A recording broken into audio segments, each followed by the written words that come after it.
Hi folks! So I thought you'd like to have a little bit of an update on how the Keyhole garden has got on through the summer.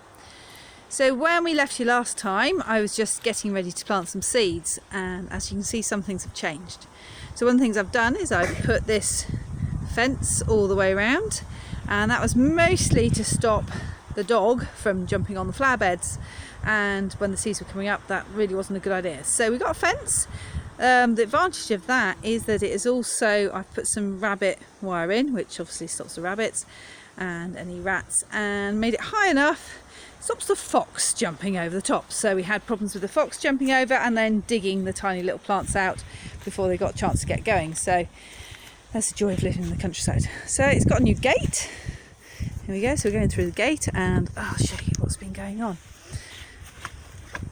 So as you can see, the part in the middle here, we made a willow top for it, and that helps to just keep some of the moisture in, and that's where all of the scraps from the kitchen goes, so the vegetable scraps and any clippings from in here. So you don't want to put too much grass in, you want a good mixture to create a compost, and that's where the water goes. So you water in the middle there, and then it drains down through the garden. So we've had a really good growing year, and here's some of the things that I managed to grow. So here we've got, this is some chives, and they grew from a plant that I had from my mum.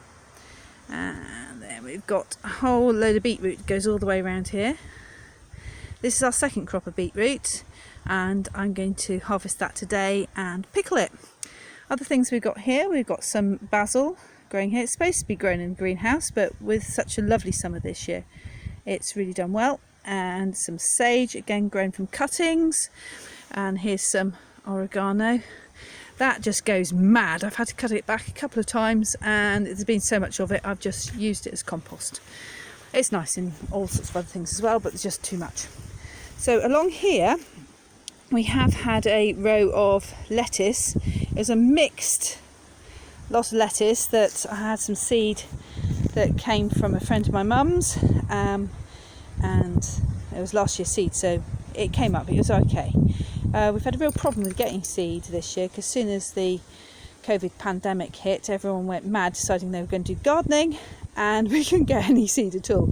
So everything in here has either been grown from seed that was given to me, last year's seed that people had hanging around, or from cuttings. So it's free. Everything, food in here is all free.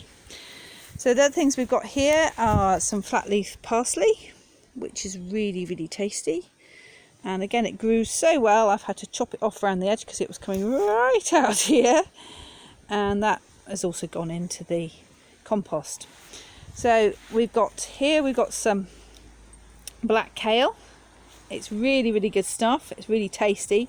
The advantage of black kale is you can just take a few leaves of it to cook up or to add to something, and then it just grows again. You don't have to cut down the whole plant. As you can see here is one of the problems that we've had this year, and here are some lovely little caterpillars, which I do love caterpillars, but maybe not on my black kale.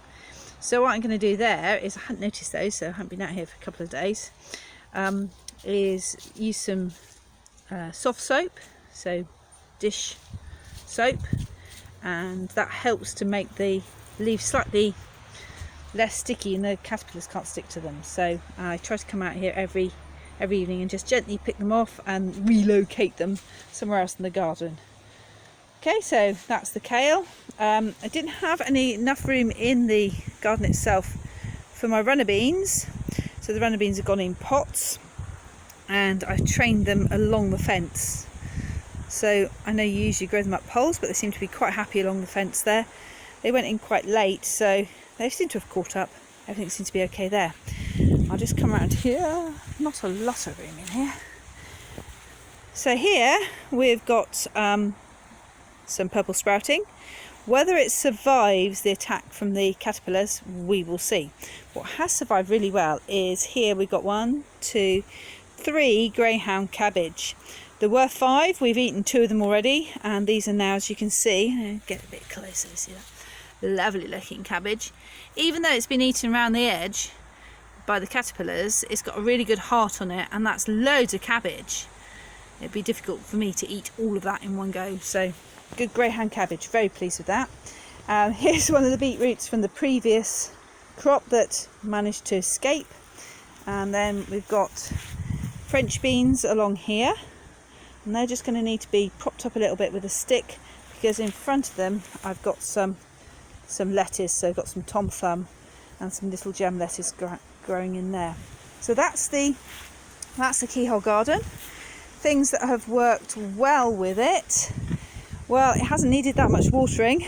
The water goes in the middle and drains down. Things that I have changed as I've gone along, I don't know whether you remember, but when we made it, we just did one row of bricks around the edge here and stones, and I've started to make that 2 rows, and I'm going to do that all the way along for later on in the year, just to give a more deeper bed really, and I think that will work a bit better. The other thing that I would change is the central part here where we put the compost. I made the stakes out of some willow that I had cut down from a lady's garden. I thought it was dry and dead, and obviously it's not, because it's sprouted up here. So we're going to chop those bits off. It's lovely having willow, but not in the middle of your veg garden. So that's the Keyhole garden.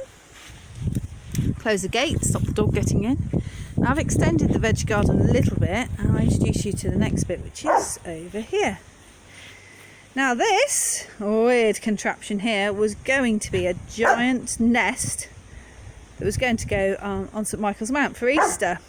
Obviously that didn't happen with the pandemic, so I've repurposed it, and it's going to be a support for a butternut squash. Now it's taken quite a while for this poor little butternut squash to get going, but as it starts to send out runners, then I'm going to train them over the top. And here's our little friend here, who's making sure that everyone can hear that he is still around and still getting involved in the gardening. So that is the Keyhole garden. It's kept us in lettuce and cabbage and beans and herbs throughout the summer. So even with a small patch like this, you can have fresh veg. The next things I'm going to put in are probably going to be leeks and some more black kale, and that will then help to go through the winter. So I'll do another update later on in the season to let you know how it's getting on.